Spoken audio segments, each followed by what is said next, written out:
ఆచి చికెన్ మసాలా. మంత్రి కొండా సురేఖపై వేటు తప్పదన్న ప్రచారం జరుగుతుంది. త్వరలో జరగనున్న కేబినెట్ విస్తరణే ఇందుకు ముహూర్తంగా కాంగ్రెస్ వర్గాలు చెబుతున్నాయి. ఇందుకు హైకమాండ్ కూడా గ్రీన్ సిగ్నల్ ఇచ్చినట్లు సమాచారం. కాగా కాంగ్రెస్ పార్టీలో నెలకొన్న తాజా రాజకీయ పరిణామాల నేపథ్యంలో శ్రావణ మాసంలో కేబినెట్ పునర్వ్యవస్థీకరణ ఉంటుందన్న ప్రచారం జోరుగా సాగుతుంది. ఒకరిద్దరు మంత్రుల్ని తొలగించి వారి స్థానంలో కొత్త వారిని మంత్రివర్గంలోకి తీసుకునే అవకాశం ఉందంటున్నారు. అయితే ఈ కేబినెట్ నుంచి తప్పించే జాబితాలో కొండా సురేఖ పేరు తప్పనిసరిగా ఉంటుందన్నది టాక్. అదే సమయంలో మంత్రుల శాఖలను సైతం మార్చేందుకు ఏఐసీసీ కసరత్తు చేస్తున్నట్టు కాంగ్రెస్ వర్గాల్లో డిస్కషన్ జరుగుతుంది.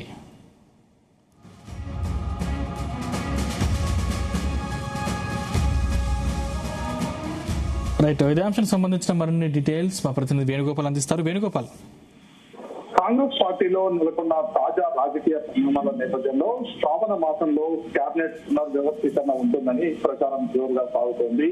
ఒకరిద్దరు మంత్రులను తొలగించి వారి స్థానంలో కొత్త వారిని మంత్రివర్గంలోకి తీసుకునే అవకాశం ఉంటుందనే చర్చ కాంగ్రెస్ పార్టీలో పెద్ద ఎత్తున జరుగుతున్నటువంటి పరిస్థితి ఉంది. కేబినెట్ నుంచి తప్పించే జాబితాలో కొండా సురేఖ పేరు తప్పనిసరిగా ఉంటుందని తెలుస్తోంది. ఇక అదే సమయంలో మంత్రుల శాఖలను సైతం మార్చేందుకు ఏఐసీసీ కసరత్తు చేసినట్లు కాంగ్రెస్ వర్గాల్లో చర్చ అయితే జరుగుతోంది. ఇక సెప్టెంబర్ 10 వరకు మాత్రమే శ్రావణ మాసం ఉంది. ఈలోపే కేబినెట్ పునర్వ్యవస్థీకరణ చేపట్టాలని ఏఐసీసీ భావిస్తున్నట్లు కూడా సమాచారం. అయితే వర్షాకాల సమావేశాలను సెప్టెంబర్ 7 నుంచి ప్రారంభించి 2-3 రోజుల పాటు నిర్వహించాలని చెప్పి ప్రభుత్వం భావిస్తోంది. ఇక దీంతో పునర్వ్యవస్థీకరణ సమావేశాల లోపు చేయాలా లేకపోతే ఆ తర్వాత చేపట్టాలా అనే అంశంపై కూడా ఆరా తీస్తున్నట్లు తెలిసింది. అయితే ఉన్నపలంగా కొండా సురేఖను మాత్రం కేబినెట్ నుంచి తప్పిస్తే మహిళా బీసీ సామాజిక వర్గాల నుంచి వ్యతిరేకత వచ్చే ప్రమాదం ఉంటుంది. ఆమె కుమార్తె సుస్మిత సీఎం రేవంత్ రెడ్డిపై విమర్శలు చేసినందుకు ప్రతీకారంగానే మంత్రివర్గం నుంచి తొలగించారన్న విమర్శలు వచ్చే ఛాన్స్ ఉంది. అందుకని పనితీరు సరిగా లేని మంత్రులను తప్పిస్తే రాజకీయంగా విమర్శలు వచ్చే అవకాశం తక్కువగా ఉంటుందనే కోణంలో ఏఐసీసీ నేతలు ఆలోచిస్తున్నట్టుగా తెలుస్తోంది. పనిలో పనిగా మంత్రుల వద్ద ఉన్న శాఖలను సైతం మార్చాలని అధిష్టానం భావిస్తున్నట్టు సమాచారం.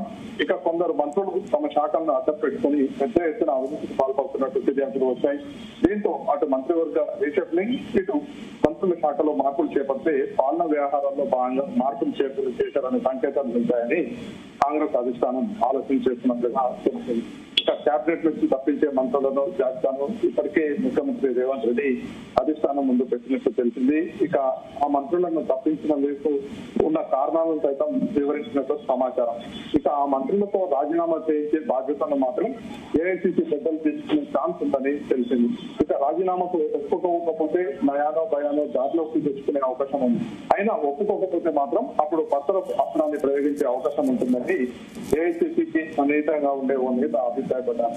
అయితే పదవి కోల్పోయిన తర్వాత సదరు లీడర్లు మౌనంగా ఉంటారా, ప్రభుత్వంపై ప్రతినిధులు విమర్శలు చేస్తే ఎలా అనే కోణంలో కూడా ఆరోపిస్తున్నారు. అందుకని కేబినెట్ ప్రక్షాళన తర్వాత తలెత్తే పరిణామాలను సైతం అంచనా వేసి వాటిని కౌంటర్ చేసేందుకు వ్యూహ రచన చేస్తున్నది కూడా తెలిసింది. ఇక మొన్నటి వరకు కేబినెట్ విస్తరణ అవసరం లేదని అటు కాంగ్రెస్ హైకమాండ్, ఇటు రాష్ట్ర నేతలు భావించారు. ఇక మంత్రివర్గంలో ఖాళీగా ఉన్న 2 పెద్దలను నింపడం పెద్ద సవాల్గా మారింది. ఎందుకంటే మంత్రి పదవులు ఆశిస్తున్న ఎమ్మెల్యేల జాబితాలో చాలా పెద్దగా ఉండడంతో ఎవరిని సంతృప్తి పత్రాలు అర్థం కాక మౌనంగా ఉన్నారు. కానీ కొండా సురేఖ మాత్రం సృష్టిస్తున్న వివాదానికి తెరపడాలంటే కేబినెట్ పునర్వ్యవస్థీకరణ తప్పదనే నిర్ణయానికి వచ్చినట్లు తెలిసింది.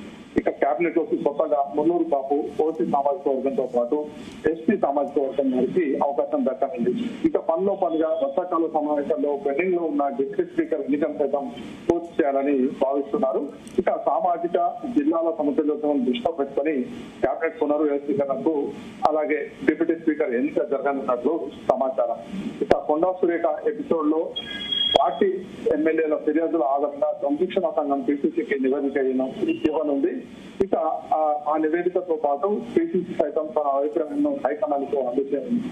దీంతో ఏఐసీసీ మంత్రి సురేఖ అంశంపై తుది నిర్ణయం తీసుకోనుంది. అయితే ప్రస్తుత పరిస్థితుల్లో సుశీత చేసిన ఆరోపణలపై సీరియస్ యాక్షన్ తీసుకోవాలని, లేకపోతే రానున్న రోజుల్లో మరికొంతమంది సీఎంపై విమర్శలు చేసేందుకు అలసిగా మారే ప్రమాదం ఉందని పలువురు మంత్రులు తమ ఆందోళనను ఏఐసీసీ నేతలకు వివరించినట్టు సమాచారం. ఇక సురేఖ అంశంపై చర్చించేందుకు ఏఐసీసీ నేతలు త్వరలో CM Revanth Reddy, deputy CM బట్టి విక్రమార్క, మంత్రి ఉత్తమ్ కుమార్ రెడ్డి, పిసిసి అధ్యక్షుడు మహేష్ కుమార్ గౌడ్ ను ఢిల్లీకి పిలిచే అవకాశం ఉన్నట్టుగా కూడా సమాచారం.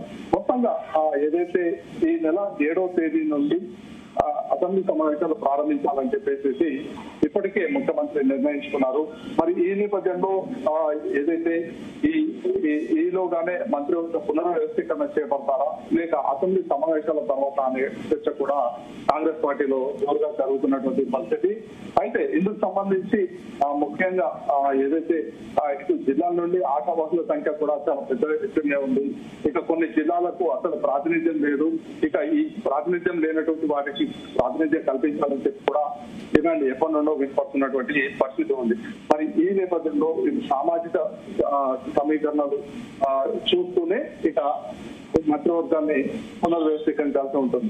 అయితే శాఖలు మార్చితే మరి కొంతమంది మంత్రులు ఒప్పుకుంటారా, ఒకవేళ ఒప్పుకోకపోతే వాటిని ఎలా ఉద్యోగించాలి అనే దాంట్లో కూడా ఏఐసీసీ పెద్దలు ఇప్పటికే ఆ విషయంపై కూడా దృష్టి సారించడం జరిగింది. మొత్తంగా ఏదైతే గత కొద్ది రోజులుగా ఎవరైతే ఆశావాహులుగా ఎదురు చూస్తున్నటువంటి నేతలు ఉన్నారో ఇక వారందరూ కూడా ఏఐసీసీని ప్రసన్నం చేసుకునే పనిలో ఉన్నారు.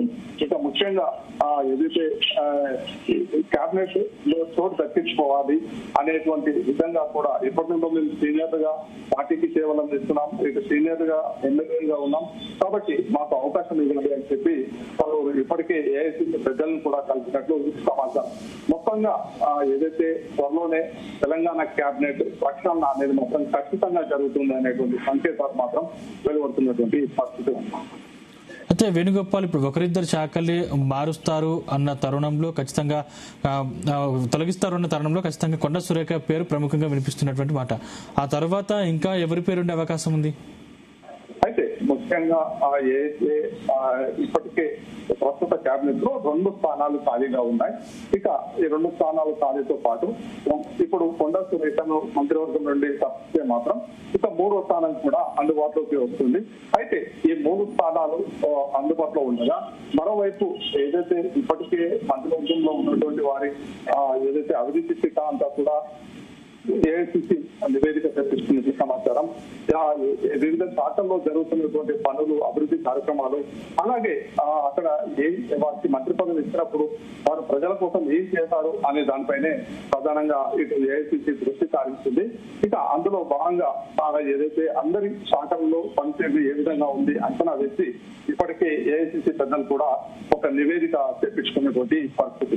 అయితే ఇందుకు సంబంధించి గత కొద్ది రోజులుగా కొంతమంది మంత్రులకు కూడా ఇటు ఢిల్లీలో సమావేశమైనప్పుడు కూడా హెచ్చరికలు కూడా జారీ చేసింది. ఈ పనితీరులో మార్చుకోకపోతే మాత్రం మిమ్మల్ని మార్చాల్సి వస్తుంది అనేటువంటి విధంగా కూడా ఇటు ఏఐసీసీ సంకేతాలు ఇచ్చింది.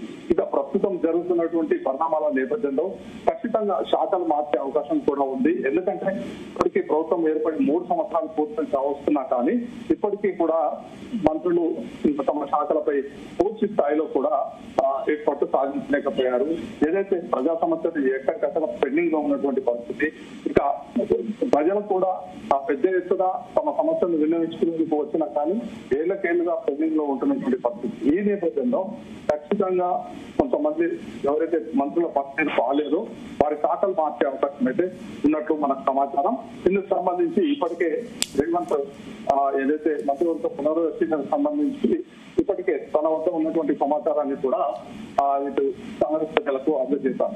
అయితే ఇందుకు సంబంధించి ఇక త్వరలోనే ఈ కొండ సురేఖ ఎపిసోడ్ నేపథ్యంలో ఇక తెలంగాణలో మంత్రివర్గ పునర్వ్యవస్థీకరణ తప్పదు అనేటువంటి సంకేతాలు కూడా బలంగా వినపడుతున్నటువంటి పరిస్థితి. ఇక పనిలో భాగంగా ఇటు మంత్రివర్గం పునర్వ్యవస్థీకరించడంతో పాటు పలువురు మంత్రుల శాఖ కూడా మార్చే అవకాశం అయితే కనబడుతుంది. Thank you Venugopal.